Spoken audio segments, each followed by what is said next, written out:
요한복음 10장 1절부터 6절까지 한 목소리로 봉독하시겠습니다. 내가 진실로 진실로 너희에게 이르노니 문을 통하여 양의 우리에 들어가지 아니하고 다른 데로 넘어가는 자는 절도며 강도요 문으로 들어가는 이는 양의 목자라.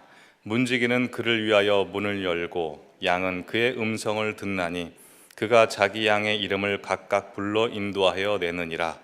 자기 양을 다 내놓은 후에 앞서 가면 양들이 그의 음성을 아는 고로 따라오되 타인의 음성은 알지 못하는 고로 타인을 따르지 아니하고 도리어 도망하느니라. 예수께서 이 비유로 그들에게 말씀하셨으나 그들은 그가 하신 말씀이 무엇인지 알지 못하느니라. 아멘. 오늘은 퀴즈로 시작하겠습니다. 듣기 평가입니다. 지금 한 사람의 음성을 들려드릴 텐데요. 한번 잘 들어보시고 누구의 음성인지 알아맞혀 보시기 바랍니다. 들려주시죠. 자유와 평화는 자, 됐습니다. 질병과 누구의 음성일까요? 우리 성도님들께서는 1초도 걸리지 않아서 누구의 음성인지 다 알아맞추셨습니다. 바로 현직 대통령 윤석열 대통령의 목소리였습니다. 그럼 이렇게 질문을 해보죠. 우리 성도님들께서는 1초도 걸리지 않아서 우리나라 대통령 음성을 다 알아채셨는데, 그렇다면 우리를 주관하고 계시고 우리를 영원히 다스리시는 하나님의 음성은 들으실 수 있으시겠습니까? 아, 이게 우리 아버지 음성이구나, 이게 우리 예수님 음성이구나 라고 해서 우리 주님 음성 알아차리실 수 있으시겠습니까?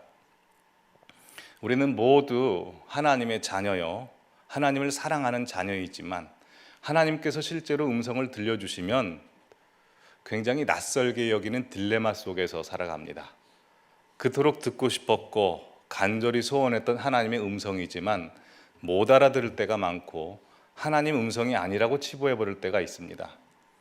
오늘 새벽에도 아침에도 주님 말씀하시면 제가 순종하겠습니다 라고 고백해서 주님께서 정말 말씀해 주셨음에도 불구하고 이게 하나님의 음성인지 아닌지도 모르고 그냥 지나칠 수 있었다는 겁니다. 다들 아시는 예화 한 편 해보겠습니다. 어느 마을에 홍수가 났습니다. 그래서 한 사람이 자기 지붕 위에 올라가서 간절하게 하나님 앞에 기도합니다. 하나님, 제발 저를 살려주십시오. 그러자 하나님께서 그 간절한 기도에 응답하셔서 내가 너를 살려주겠다라고 말씀하십니다. 그래서 그 사람 역시 기도에 확신을 갖게 되죠. 이내 몇 시간 지나지 않아서 구명보트를 탄 구조대원이 옵니다. 빨리 이 배에 타시오라고 했더니 그 사람이 뭐라고 했습니까? 저는 하나님이 도와주시기로 했습니다. 그러니 다른 사람 도와주십시오라고 해서 배를 보내버렸죠. 그래서 그 사람은 어떻게 됩니까? 물에 빠져 죽지 않습니까? 왜 이 사람은 하나님의 음성을 그냥 지나쳤을까요? 그것은 하나님의 음성이 자기의 생각 방식대로 들려져야 된다고 생각했기 때문에 자기 생각 방식 외에 하나님의 음성이 들려졌을 때는 그냥 무시해버렸던 겁니다. 근데 우리도 그럴 수 있습니다. 근데 아까 전에 하나님께서 말씀하셨습니까? 안 하셨습니까? 말씀을 하셨죠. 뭘로 말씀하셨죠? 배로도 말씀하셨고 구명보트에 탄 그 구조대원의 말, 빨리 이리 타십시오라는 그 음성으로 말씀을 하신 겁니다. 우리도 그럴 수 있습니다. 주님께 돈이 부족해서 주님 제발 저에게 돈을 주십시오 라고 기도하면 주님께서 옆에 있는 김 사장과 박 사장을 통해서 돈을 주실 수 있습니다. 근데 김 사장과 박 사장을 통해서 돈을 받은 사람이 어떻게 생각하냐면, 김 사장과 박 사장이 나한테 도움을 줄 줄 알 걸 미리 알았더라면 하나님 앞에 기도하지 말고 그 사람한테 먼저 도움을 요청할 걸. 그럼 이 사람은 뭘 놓친 거죠? 하나님께서 김 사장과 박 사장을 통해서 말씀하실 수 있다는 것을 놓친 겁니다. 그러게 하나님의 음성을 듣지 못하는 사람들의 특징은 하나님의 음성이 자기가 생각하는 방식대로 들려져야 하나님의 음성이라고 생각하는 겁니다. 마치 하나님의 음성이 전화기 너머에 들려오는 사람 음성처럼 들려야지 하나님의 음성이라고 생각하기 때문에 하나님의 음성을 분별하지 못하는 것이지요.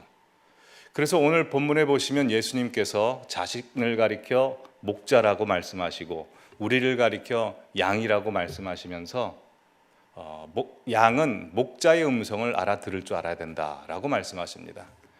그러시면서 팔레스타인의 양을 기르는 문화를 소개하시죠.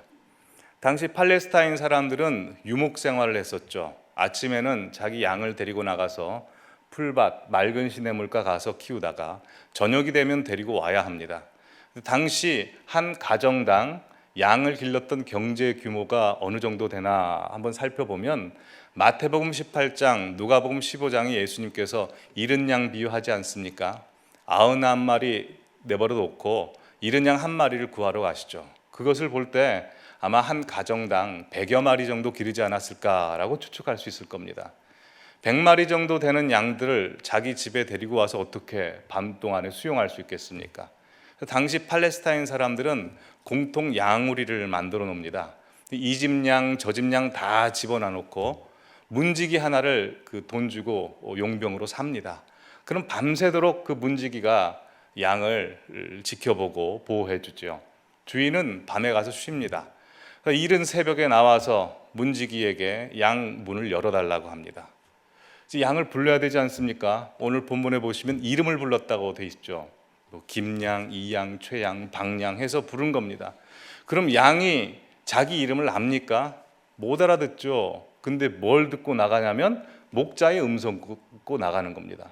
어떻게 목자의 음성을 분별해서 나갈까요? 왜냐하면 그 음성 듣고 나가면 푸른 풀밭, 맑은 시냇물가 갔었고 수많은 이리떼들이 그들을 위협해 올 때도 목자의 음성이 고래고래 소리 지르면서 그들을 보호해 줬기 때문에 이 음성만 들으면 나는 자다가도 떡이 나오고 나를 지키고 보호해 주는 음성이니 이 음성을 듣고 나가는 것입니다. 이 비유 말씀을 하시면서 예수님께서 수많은 무리들에게 양도 제 목자의 음성을 아는데 너희는 내 음성을 아느냐라고 질문하시는 거죠. 그렇게 다시 한번 우리 성도님들께 질문해 보겠습니다. 우리 성도님들께서는 우리의 진정한 목자 되시고 주인이신 우리 예수님 음성, 하나님 음성에 익숙하십니까? 이게 우리 아버지 음성이구나, 이게 내 하나님 음성이구나 알아채실 수 있으시겠습니까? 그래서 오늘 말씀을 통해서 하나님께서 우리에게 말씀하시는 방법이 무엇인지, 또한 우리는 그 말씀을 어떻게 들어야 되는지 총 4가지를 알아보도록 하겠습니다. 그럼 첫 번째로 하나님께서 우리에게 말씀하시는 방식, 하나님의 음성이 어떻게 들려올까요? 첫 번째는 온 천하 만물을 통해서 하나님이 말씀하십니다. 태초에 하나님이 천지를 창조하십니다. 뭘로 창조하시죠? 하나님의 말씀으로 창조하시죠. 히브리서 11장 3절 말씀을 다 함께 보시겠습니다. 같이 읽어볼까요? 믿음으로 모든 세계가 하나님의 말씀으로 지어진 줄을 우리가 아나니 보이는 것은 나타난 것으로 말미암아 된 것이 아니니라 라고 되어 있습니다. 우리가 보여지고 있는 모든 것들은 나타난 것으로 된 것이 아니라 뭘로 되어 있다고 합니까? 하나님 말씀으로 모든 세계가 조성되어 있다는 겁니다. 그러기에 온 천하 만물의 원재료가 하나님의 말씀이기에 천하 만물에 하나님의 말씀이 깃들어 있다는 겁니다. 하나님의 말씀과 소리와 음성이 온 천하에 가득하다는 것이죠. 이것을 일찍부터 알았던 사람이 있습니다. 바로 다윗이죠. 그래서 다윗은 온 천하 만물에 하나님의 음성을 듣고 시편 19편에서 이렇게 고백합니다. 하늘이 하나님의 영광을 선포하고 궁창이 그 손으로 하신 일을 나타내는도다. 날은 날에게 말하고 밤은 밤에게 지식을 전하니 언어도 없고 말씀도 없고 들리는 소리도 없으나 그의 소리는 온 땅을 통과하고 그의 말씀은 온 세상 끝에 이르도다 라고 해서 온 천지 만물에 하나님의 말씀이 깃든 것을 그는 봅니다. 다윗은 시를 지은 시인이다. 그러게 우리 모든 성도님들도 시인이 되셔야 됩니다.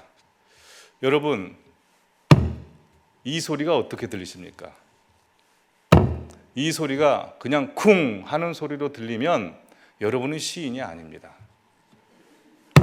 이 소리가 성도 여러분 영적으로 깨어나셔야 됩니다. 일어나셔야 됩니다 라고 들으시면 여러분은 시인입니다.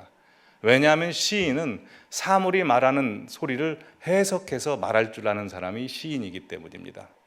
그러기에 우리는 온 천하 만물이 우리를 향해서 하고 있는 소리를 들을 줄 알아야 됩니다. 그래서 시편 기자들의 시를 보면 온 천하 만물이 자기를 향해서 소리를 바라고 있는 소리를 듣습니다. 평범한 사람은 그냥 산을 보면 산은 산이요 물은 물이요 돌은 돌이요 하고 지나갈 텐데, 시편 기자가 보면 웅장한 산이 자기를 향해서 외치고 있는 겁니다. 산이 뭐라고 말하고 있죠? 야, 너 나 보지 마. 나 의지할 거 못 돼. 너 10도 위를 봐. 저 위에 계신 분이 나를 만들고 너를 만들었어. 그래서 시편 121편이 나오는 겁니다. 내가 산을 향하여 눈을 들리라. 나의 도움이 어디서 올꼬?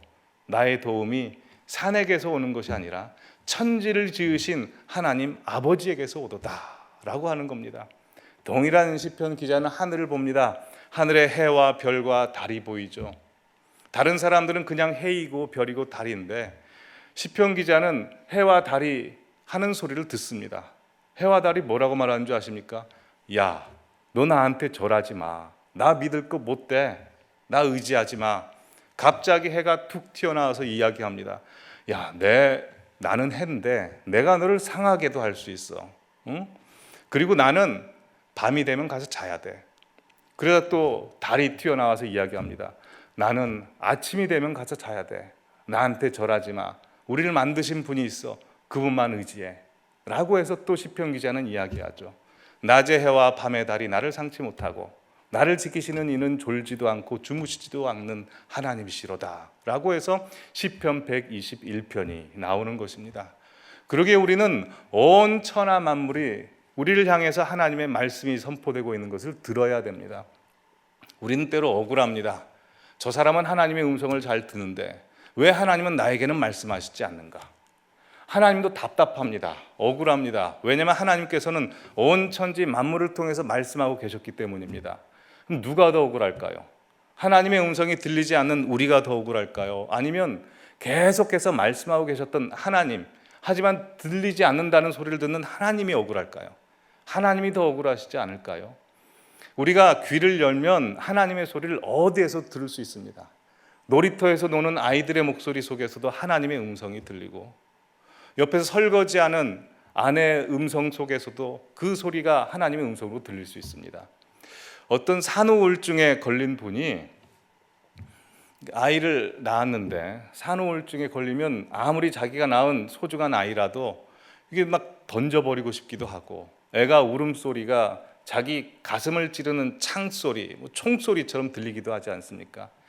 죄책감도 들고 너무 힘들어서 하나님 앞에 기도한 겁니다. 하나님, 저에게 은혜를 주십시오.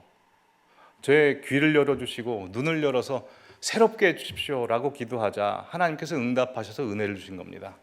그리고 아기가 우는 소리를 들었더니 아기가 응원하는 소리로 들리더랍니다. 응애 응애 하는 게 엄마 힘내요, 엄마 힘내요 그렇게 들리더니 갑자기 하나님의 응원 소리로 들리더랍니다. 누구누구야 힘내, 너 할 수 있어, 잘 버텨낼 수 있어, 이런 소리로 들리더랍니다. 여러분, 오늘 교회 오실 때 하늘 보셨습니까? 푸른 하늘이, 그 구름이 우리에게 하는 소리를 들었습니까? 하늘이 우리에게 이렇게 이야기합니다.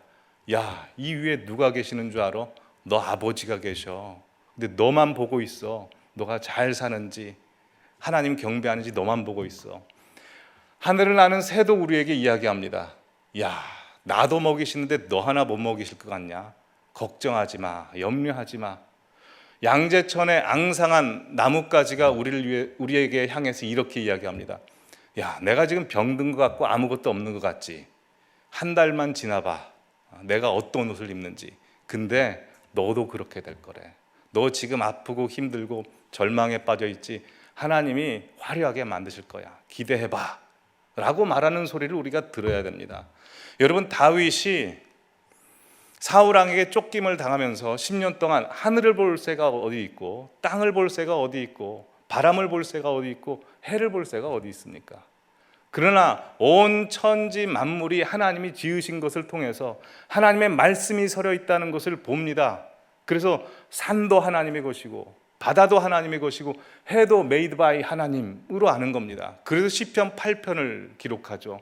여호와 우리 주여, 주의 이름이 온 땅에 어찌 그리 아름다운지요. 주의 영광이 온 땅을 덮었도다. 주의 손가락으로 지으신 주의 하늘과 주가 베풀어 주신 달과 별을 내가 보오니 사람이 무엇이간데 주께서 나를 생각하시며 인자가 무엇이간데 주께서 저를 돌보시나이까. 쫓김을 당하면서 바람이 자기를 보호해주고 새가 자기를 봐주고 해를 통해서 하나님이 자기를 인도해 주신다는 것을 다윗이 느끼는 겁니다. 여러분, 성경에 왜 다윗이 기록되어 있는지 아십니까? 우리 보러 다윗을 본받으라고 기록되어 있는 거 아닙니다. 하나님께서 우리를 다윗처럼 은혜 베푸시고 인도해 줄 거라고 해서 다윗을 주시는 겁니다. 그러기에 우리 성도님들 한 분 한 분은 다 다윗입니다. 그렇다면 다윗도 온 천하 만물을 통해서 하나님의 음성을 들었다면 우리는 못 듣겠습니까? 제2의 다윗인 우리도 다 들을 수 있는 것입니다.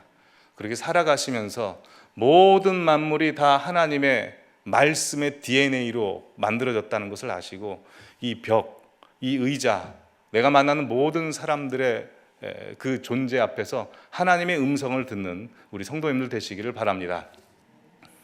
두 번째로 하나님이 말씀하시는 방식이 있습니다. 두 번째는 바로 우리 예수님입니다. 요한복음 1장 1절을 읽어보시겠습니다. 태초에 말씀이 계시니라. 이 말씀이 하나님과 함께 계셨으니 이 말씀은 곧 하나님이시니라. 자, 태초에 말씀이 먼저 계셨습니다. 근데 그 말씀이 하나님이시라고 하는데 어떻게 되시는지 14절을 또 한번 읽어보겠습니다.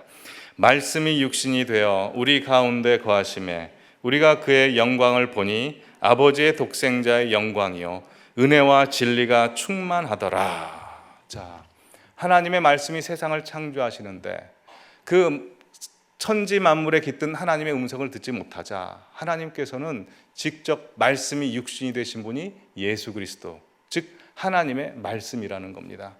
그래서 예수님께서는 성령님을 통하여 우리 성도님들의 가슴속 영혼 깊은 속에 들어가셔서 우리 성도님들의 이름을 한 사람 한 사람 불러내시는 겁니다. 우리가 아직 죄인 되었을 때, 하나님과 원수 되었을 때, 구원의 필요성조차 느끼지 못했을 때 우리 성도님들의 이름을 한 분 한 분 불러내시는 겁니다. 그러게 이 자리에 앉아 계신 우리 성도님들 중에 나는 예수님 음성 못 들었다라고 하시면 안 됩니다.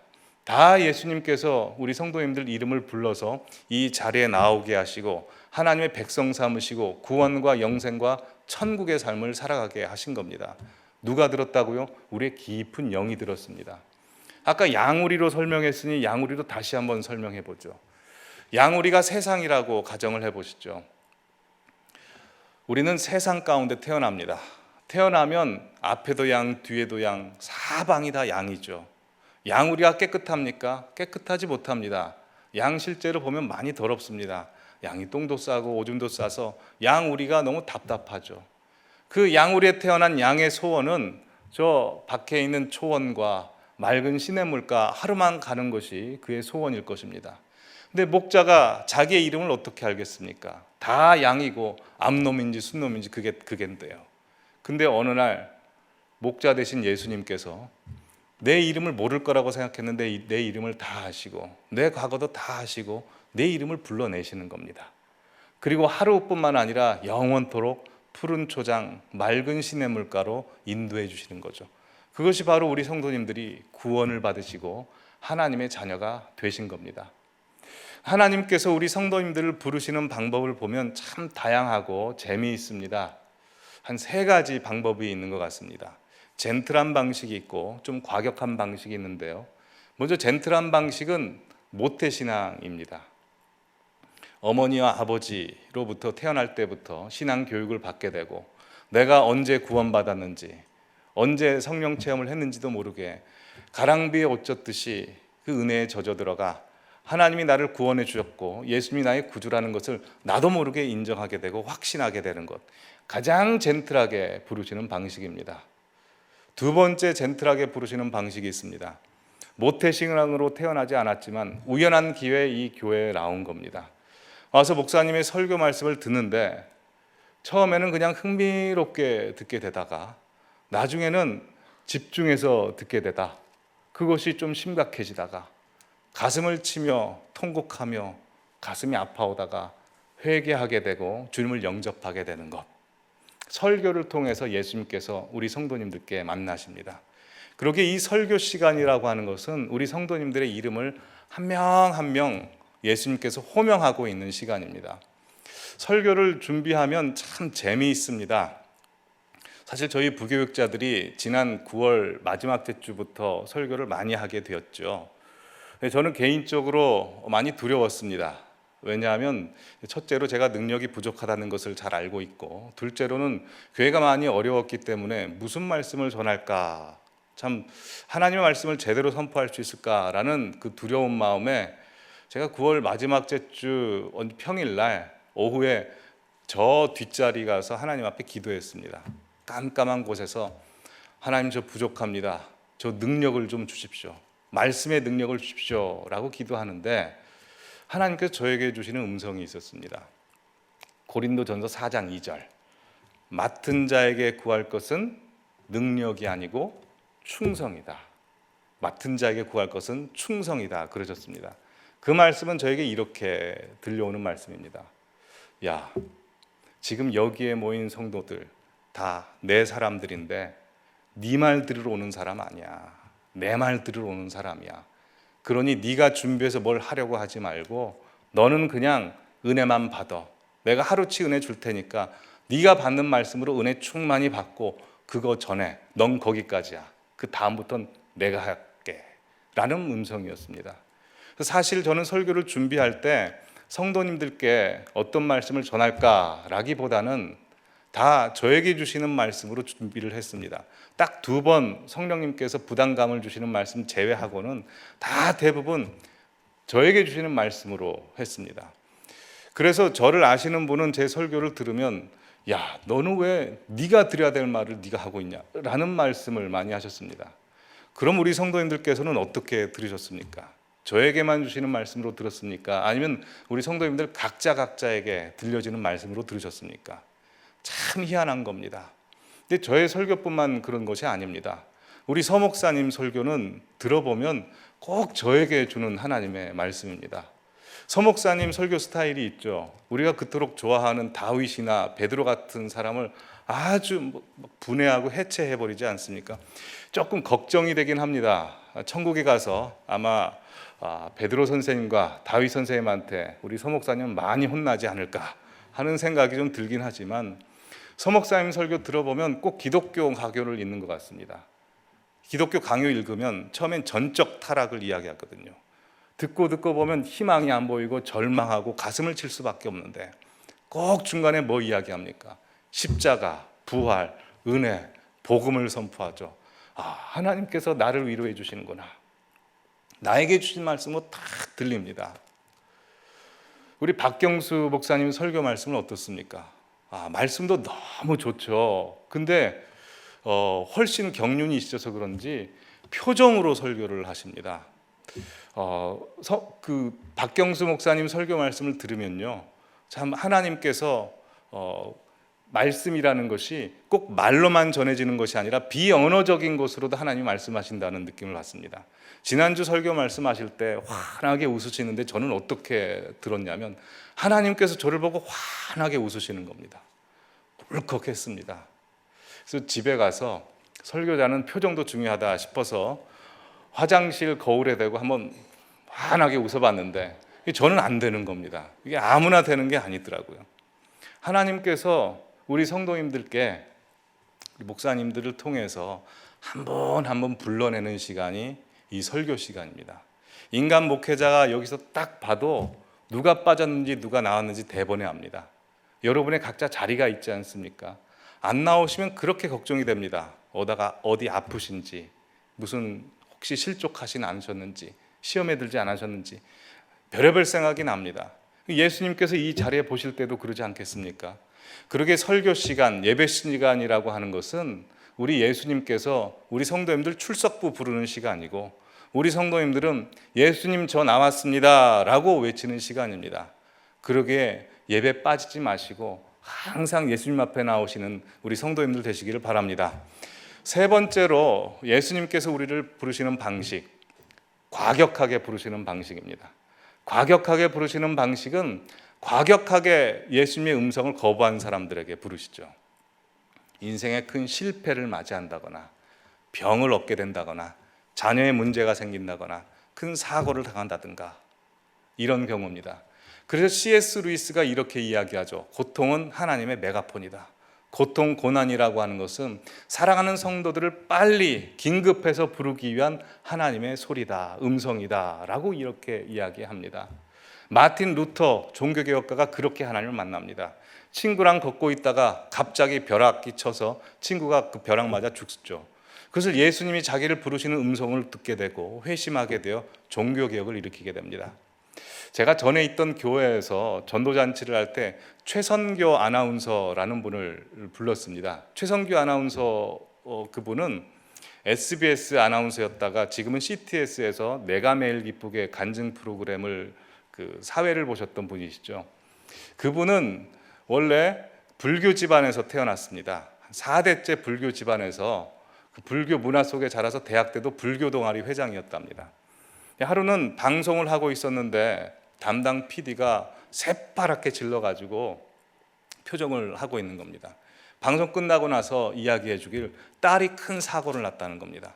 딸이 3살인데 그 2.5톤 이삿짐 타이탄 트럭에 뒤로 한번 앞으로 한번 해서 사고를 당한 겁니다. 깜짝 놀라서 바로 병원으로 달려갔죠. 병원으로 달려가면서 차 안에서 자기도 모르게 이렇게 외칩니다.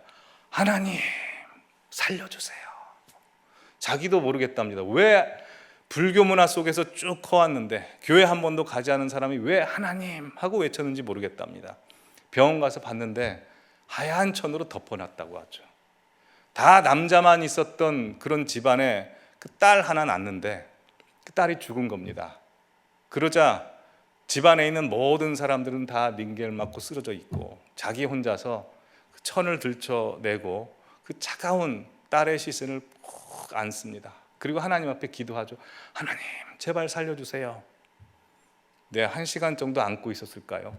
그 아이의 몸이 뜨거워지더니 몸에 열이 나더랍니다. 그리고 심장 박동이 뛰어서 살았습니다. 그래서 그것이 예수님께서 자기를 부르시는 방법으로 그분이 그 일을 통해서 집안 전체가 교회를 나오게 되고 구원을 받게 됩니다. 우리 성도님들 가운데도 여러 방법으로 하나님께서 부르셨을 겁니다. 노태신앙으로 부르셨고 또 친구를 통해서 교회에 출석하게 되시고 또한 여러 사고와 문제들을 통해서 주님 앞으로 나오게 되신 분이 있을 겁니다. 다 주님이 우리 성도님들 사랑해서 부르십니다. 예수님께서 날마다 부르십니다. 그러게 내주에 계신 예수님의 음성을 들으시는 우리 성도님들 되시기를 바랍니다. 세 번째로 우리 하나님께서 말씀하시는 방식, 그것은 바로 이 기록된 말씀입니다. 이 기록된 말씀 총 장수가 1189장, 절수가 31,102구절, 단어로 하면 78만 8,258단어입니다. 되게 잘 외웠죠. 네. 이 언어는 2000년 전에 다 죽은 언어가 아니고 이 말씀은 살았고 운동력이 있어 좌우의 날선 어떤 검보다도 예리하여 우리의 혼과 영혼과 골수를 찔러 쪼개기까지 하는 살아있는 말씀입니다. 그렇게 아브라함은 죽은 사람이 아니라 그 아브라함의 이야기는 내 이야기가 되고 바울의 이야기는 죽은 이야기가 아니라 바로 살아있는 나의 이야기가 되는 살아있는 말씀입니다. 이 성경 말씀 속에 하나님께서는 자기가 어떤 사람인지 나를 어떻게 이용해 달라고 하는지 하나님 소개서를 여기에 다 적어놨습니다. 여러분 어디 높으신 분이 자기를 소개하시는 분이 어디 있습니까? 진짜 높은 분은 명함에 직책도 안 적어놓습니다. 이름 하나만 딱 적어놓죠. 그렇지 않습니까? 전화번호도 안 적어놓습니다. 근데 높으신 하나님께서는 일일이 구구절절히 우리에게 다 적어놓죠. 나는 자비롭고 은혜롭고 노하기를 더디하고 진노 중에라도 긍휼을 베풀고 나는 너희들을 사랑하고 질투하는 하나님이다. 나에게 기도해라. 두려워 말라. 내가 함께함이니라. 라고 해서 구구절절히 자기를 소개하고 계시고 만나라고 이야기하고 계십니다. 왜 그럴까요? 우리 성도님들이 자녀기 때문이죠. 또한 이 말씀은 캐논이라고 했습니다. 기준이 됩니다. 온 천하 만물을 통해서 말씀하신 하나님의 말씀인지 또 기도 많이 하시는 권사님이 하나님의 음성을 들었을 때 그게 하나님의 음성인지 또 어떤 사람이 당신에게 하나님 말씀을 전해주라고 했습니다 라고 했을 때 그게 하나님의 말씀인지 판별하는 판별식이 이 성경입니다. 무조건 우리에게 들려지는 말씀이 성경 말씀을 통해서 확인되지 않으면 그것이 하나님의 말씀이라고 할 수 없는 것입니다. 여러분, 그러기에 하나님의 말씀 묵상 없이 기도를 통해서 하나님의 음성을 듣고자 하는 것은 사기입니다. 날마다 하나님의 음성을 들으셔야 됩니다. 혹시 이러신 분 계시죠? 나에게 주시는 말씀이 아니라 상대방에게 전해달라고 하는 하나님의 음성을 내가 들을 수 있습니다. 그때는 어떻게 해야 되냐? 성경 보시면 됩니다. 첫 번째로 성경에 그것이 기록되어 있는가? 예수님께서 하나님의 음성을 듣습니다. 화요일 날 새벽 설교죠. 예루살렘에 입성하기 전에 나귀와 나귀 새끼를 타고 가야 됩니다. 그렇죠? 그때 나귀와 나귀 새끼를 갖고 있는 맞은편에 제자 둘을 보내서 주가 쓰시겠다 하라라고 말씀을 하십니다. 근데 왜 예수님께서는 굳이 나귀와 나귀 새끼를 타고 가야 됐을까요? 하나님의 음성이 들려왔는데 스가랴 9장 9절에 예수님께서는 나귀를 타고 왕으로 오신다라는 말씀이 있었기에 그렇게 가시는 겁니다. 두 번째로 나만 아는 것이 아니라 그 사람도 알아야 됩니다. 나만 하나님의 말씀을 들은 것이 아니라 그 사람에게 전해줄 말씀을 그 대상자도 내가 올 걸 아는 겁니다. 주가 쓰시겠다 하라라고 했을 때 그 사람이 갔을 때 흔쾌히 내어오죠. 그 이야기는 뭘까요? 그 사람도 하나님 말씀 들었다는 겁니다. 베드로가 고넬료에게 가죠. 근데 베드로만 고넬료에게 가라는 음성을 들은 게 아니라 고넬료도 듣습니다. 베드로가 올 거라는 거를. 상대방도 듣는 겁니다. 세 번째는 반복적으로 하나님께서 말씀하십니다. 베드로가 고넬료에게 가기 전에 성경 말씀에 나와 있는 부정한 레위기에 있는 음식들을 베드로에게 계속 먹으라고 환상이 임하는데 한 번만 환상이 보여지는 게 아니라 3번 보여지죠. 반복적으로 보여진다는 겁니다. 이런 말씀을 어디서 판별합니까? 다 이 기록된 하나님의 말씀에서 판별하는 겁니다. 한번 가정해 보시죠. 1992년 10월 28일 날 다미선교 이장림 목사가 예수님 오신다고 그렇게 거짓 선동을 했습니다. 근데 우리가 지금 이렇게 예배 드리고 있는데 모두가 하나님의 말씀을 듣습니다. 내가 2023년 10월 28일 오겠다. 육성으로 다 들은 겁니다. 그럼 우리가 그 말 믿어야 될까요? 안 믿어야 될까요? 오픈 유어 바이블, 성경을 봐야죠. 때와 시기는 나도 모르고 하나님 아버지만 아신다 하셨기에 그 말씀은 상관하지 말아야 되는 겁니다. 여러분, 75억 인구가 전부 다 다른 종교에도 구원이 있다라고 이야기하면 우리가 뭘 봐야 됩니까? 우린 성경을 봐야 됩니다. 요한복음 14장 6절에 나는 길이요 진리요 생명이니 나로 말미암지 않고는 아버지께로 올 자가 없느니라. 사도행전 4장 12절 다른 이로서는 구원을 얻을 수 없나니 천하 사람 중에 구원을 얻을 만한 다른 이름을 내가 준 적이 없다 라는 말씀에 근거하여 오직 예수만이 우리의 구원의 길이다 라고 하는 겁니다. 천하 모든 사람들이 남자가 남자를, 여자가 여자를, 그리고 요새는 폴리아모르라고 해서 한 3명이서 가정을 이룰 수 있다라고 이야기해도 우린 성경을 봐야죠. 레위기 18장, 로마서 1장 말씀을 통해서 하나님의 말씀이 이것이구나 라고 우리는 선포해야 되고 하나님의 말씀으로 판별해야 되는 겁니다. 그러기에 성경 뒤에 꽂아놓고 하나님 저한테는 왜 말씀해 주시지 않습니까? 라고 하지 마시고 오픈 유어 바이블, 성경을 보십시오. 하나님의 말씀이 가장 많이 기록된 것이 성경이고 예수님 말씀이 가장 많이 기록된 것이 성경입니다. 이것은 쫙 짜내면 하나님의 사랑이 있습니다. 하나님이 여러분 한 분 한 분에게 주시려고 계획하신 성경입니다. 그러게 성경을 꼭 읽으셔서 하나님의 말씀을 들으시는 우리 성도님들 되시기 바랍니다. 네 번째, 마지막으로 하나님 말씀하시는 방식이 있습니다. 성령을 통한 내주하시는 방식은 나중에 따로 1시간 정해놓고 말씀을 드리겠습니다. 네 번째 방법 무엇일까요? 침묵으로 말씀하시는 하나님입니다. 예수님께서 겟세마네 동산에 올라가셨을 때 아버지여 할만하시거든 이 잔을 내게서 옮겨주옵소서 라고 하시자 하나님의 답은 침묵이었습니다. 3번 연거푸 기도했지만 침묵이었습니다.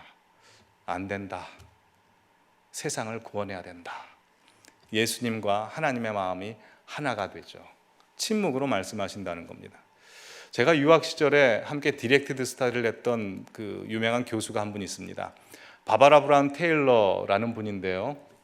그분이 당시에 쓰고 있었던 책이 하나 있는데 Learning Walk in the Dark라는 책입니다. 어둠 속을 걷는 법. 한국말로도 번역이 됐는데요. 그 책에서 뭐라고 이야기하냐면 침묵은 1000개 언어다라고 했습니다. 침묵은 1000개 언어다. 우리는 살면서 한 사람과 같이 지내다가 갑자기 그 사람이 부재하게 되면 그 사람의 존재감을 느껴지게 됩니다. 누가복음 15장에 보면 탕자의 비유가 나오죠. 탕자는 아버지와 함께 있을 때는 아버지의 존재를 느끼지 못합니다. 오히려 아버지의 재산과 자기의 꿈만 생각하죠. 하지만 먼 이국 땅에 갔을 때 재산을 다 탕진하고 친구들도 자기에게 오지 않았을 때 그때 비로소 아버지를 생각하게 되죠. 즉 아버지의 부재 속에서 아버지의 존재를 느끼게 됩니다.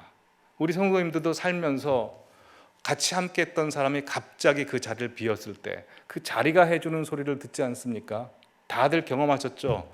사랑하는 아들 군대 보내놓고 나면 군대에서 소포가 하나 날아옵니다. 그 소포를 보고 다들 우시죠. 왜냐하면 그 소포 안에 입대할 때 입고 갔던 옷과 신발이 있기 때문이죠. 그 신발과 옷이 말을 해줍니다. 엄마, 나 군 생활 잘 하고 나올게요. 엄마 몸 건강히 잘 있으세요? 라고 하는 소리가 들려서 웁니다. 시집간 딸의 빈방을 보고 엄마들은 그 딸의 음성을 듣죠. 엄마, 지금까지 잘 길러줘서 고맙습니다. 저 행복하게 잘 살게요. 그리고 자주자주 들를게요. 그리고 우리를 길러주신 부모님이 천국 가시고 나면 그 사시던 집, 그 유품들이 우리에게 말을 해줍니다. 하루 세끼 꼬박 잘 챙겨 먹고 다녀야 된다. 행복해야 된다. 건강해야 된다. 라고 하는 것이 떠나간 그분들의 유품 속에서 빈 공간이 우리에게 말을 해주고 있는 것이죠. 그러기에 하나님께서는 침묵이라는 방법을 통해서 우리에게 말을 하십니다. 왜 침묵이라는 방법으로 말을 하실까요? 하나님이 침묵하시면 우리는 기도도 안 되고요. 찬양을 해도 마음에 감동이 안 되고 하나님의 말씀이 잘 들려지지 않죠. 왜 그런 시기를 주냐면 우리라는 존재가 하나님의 말씀 없이는 살아갈 수 없는 존재였다는 것을, 하나님의 존재를 내가 경험하지 않고서는 한순간도 살 수 없는 존재였다는 것을 나로 하여금 그 시기에 깨닫게 되어 사슴이 시냇물을 찾아 헤매이듯이 내 영혼이 주를 갈망합니다 라는 고백이 나오게 합니다. 그래서 그 시기에는 하나님께서 나로 하여금 속으로 자라게 하십니다. 사막에 서 있는 선인장은 태어날 때부터 비를 기대하지 않습니다. 왜냐하면 사막에 비가 내리지 않기 때문이죠. 그는 다른 방법을 선택합니다. 바로 뿌리를 자기 키보다 수십 배 길게 내뻗어서 수맥을 찾죠. 수맥을 찾자마자 온 힘을 다해서 수분을 쭉 끌어올립니다. 그리고 그 수분을 먹고 자라게 되죠. 우리도 마찬가지입니다. 하나님의 침묵의 기간에 하나님께서 우리를 속으로 자라게 하십니다. 그럼 그 기간에 우리는 뭐 해야 될까요? 그냥 가만히 있어야 될까요? 우리 성도님들이 위기를 만났을 때, 하나님께서 응답하지 않을 때, 그때 뭐 하셔야 될까요? 그때는 조용한 골방으로 들어가셔야 됩니다. 조용한 소리, 아무 소리도 들리지 않는 골방으로 들어가셔야 됩니다. 엘리야처럼. 엘리야가 850명 이방 선지자들 다 죽이고 이제 하나님의 나라가 시작됐다라고 생각했는데 여전히 아합과 바알의 권세가 기세등등한 것을 보고 그는 로뎀나무 아래서 죽기를 간구합니다. 근데 하나님께서 먹을 걸 먹이시고 그로 하여금 그 모세가 있었던 호렙산에 가게 하시죠. 그는 호렙산에 가서 동굴 속에 들어가 숨어서 나오지 않습니다. 우리 주님께서 말씀하십니다. 너 동굴에서 나와라. 동굴에서 나와서 보자. 큰 바람이 훅 하고 지나가더니 산을 팍 하고 쪼개버립니다. 큰 소리가 팍 하고 났겠죠. 거기 하나님이 안 계시는 겁니다. 지진이 우지직 나는 겁니다. 근데 그 엄청난 소리에도 하나님이 안 계시고 핵폭탄보다 더 강한 불이 팍 하고 터지더니 산을 가루로 만들어 버리죠. 근데 그 소리에도 하나님이 계시지 않습니다. 갑자기 조용해지기 시작합니다.